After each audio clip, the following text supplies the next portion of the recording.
Here's a simple step-by-step guide to drawing a cup, ideal for beginners or anyone looking to improve their sketching skills. What you'll need: pencil and eraser paper, optional.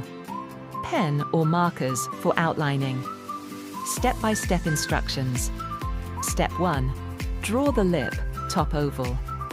Start by drawing a horizontal oval. This will be the top opening of the cup.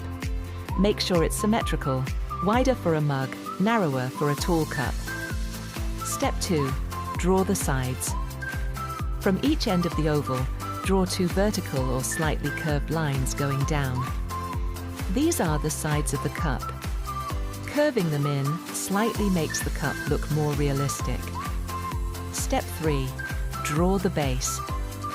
Connect the bottom of the 2 vertical lines with another oval or curved line. This is the bottom of the cup, which should match the curvature of the top. Step 4. Add the handle, optional for mugs.